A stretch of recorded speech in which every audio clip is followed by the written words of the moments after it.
Lesson 2 for January 2 to 8, ready for teaching on January 9, Crisis of Leadership, read by Dr. Percy Harrold. Sunday, January 3, The King is Dead. Long live the King.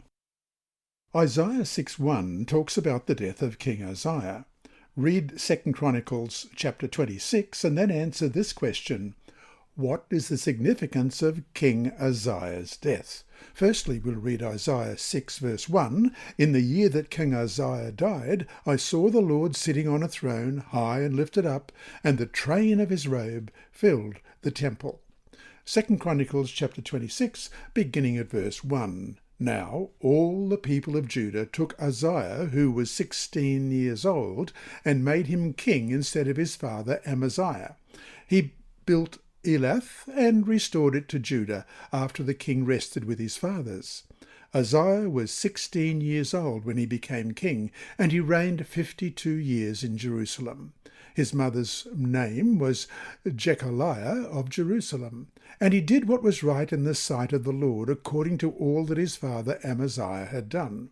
He sought God in the days of Zechariah, who had understanding in the visions of God, and as long as he sought the Lord, God made him prosper.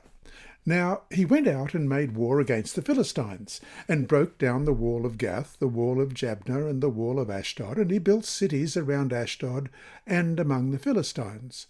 God helped him against the Philistines, against the Arabians who lived in Gur-baal, and against the Meunites. Also the Ammonites brought tribute to Uzziah. His fame spread as far as the entrance of Egypt, for he became exceedingly strong. And Uzziah built towers in Jerusalem at the corner gate, at the valley gate, and at the corner buttress of the wall. Then he fortified them.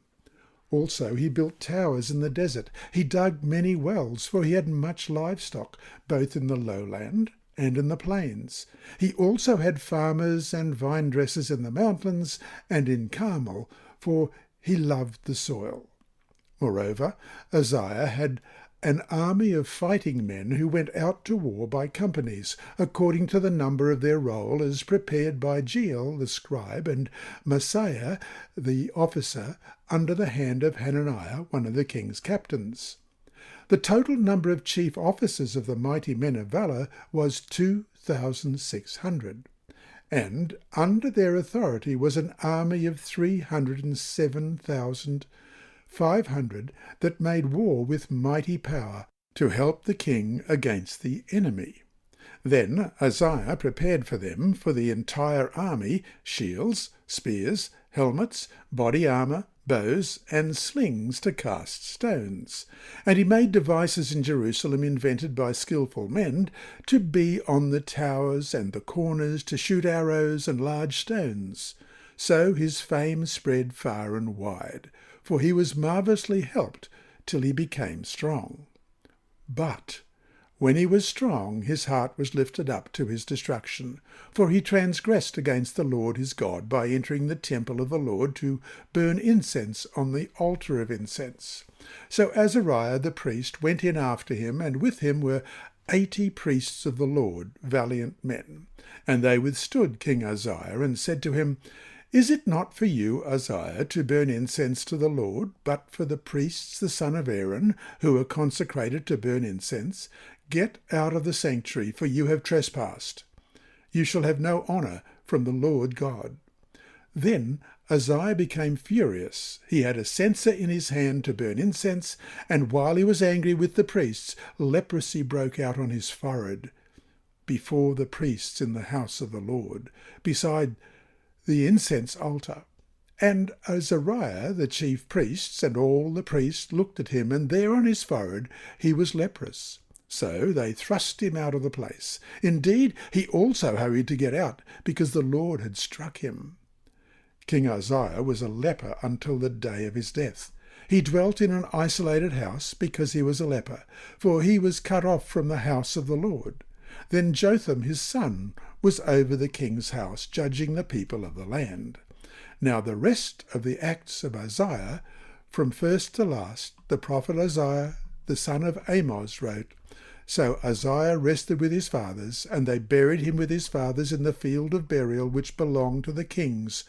For they said, He is a leper. Then Jotham his son reigned in his place. Different perspectives can be given regarding the death of this king. One, although Uzziah's reign was long and prosperous, when he had become strong, he grew proud to his destruction, as it says in 2 Chronicles 26:16, and attempted to offer incense to the people, when the priest rightly stopped him because he was not authorized as a priestly descendant of Aaron. As we read in verse 18, the king became angry. At this point, when the king refused reproof, the Lord immediately struck him with leprosy, which he had to the day of his death, and being leprous lived in a separate house, for he was excluded from the house of the Lord. How ironic that Isaiah saw a vision of the pure, immortal, divine king in his house temple in the very year the impure human king died. 2. There is a striking contrast between Uzziah and Isaiah.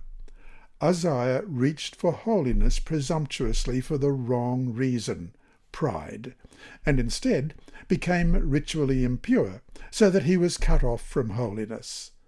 Isaiah, on the other hand, allowed God's holiness to reach him. He humbly admitted his weakness and yearned for moral purity, which he received, as we read in Isaiah 6:5-7. So I said, Woe is me, for I am undone, because I am a man of unclean lips, and I dwell in the midst of a people of unclean lips, for my eyes have seen the King, the Lord of hosts. Then one of the seraphim flew to me, having in his hand a live coal, which he had taken with the tongs from the altar. And he touched my mouth with it, and said, Behold, this has touched your lips. Your iniquity is taken away, and your sin is purged. Like the tax collector in Jesus' parable, he went away justified, as it says in Luke 18:14, For all who exalt themselves will be humbled, but all who humble themselves will be exalted. 3. There is a striking similarity between Uzziah's leprous body and the moral condition of his people. Verse 6 of chapter 1 reads, There is no soundness in it, but bruises and sores and bleeding wounds. And 4. The death of Uzziah in about 740 BC marks a major crisis in the leadership of God's people. The death of any absolute ruler makes his or her country vulnerable during a transition of power. But Judah was in special danger because Tiglath-Pileser III had ascended the throne of Assyria a few years before in 745 BC and immediately went on the warpath, which made his nation an invincible superpower that threatened the independent existence of all nations in the Near East. In this time of crisis, God encouraged Isaiah by showing the prophet that he was still in control. So to finish the day, read carefully 2 Chronicles 26:16. In what ways do each one of us potentially face the same thing? How can dwelling on the cross protect us from this pitfall? 2 Chronicles 26:16. But when he was strong, his heart was lifted up to his destruction, for he transgressed against the Lord his God by entering the temple of the Lord to burn incense on the altar of incense. Hi there. Thanks for watching this video on the Advent-band Ministries YouTube channel.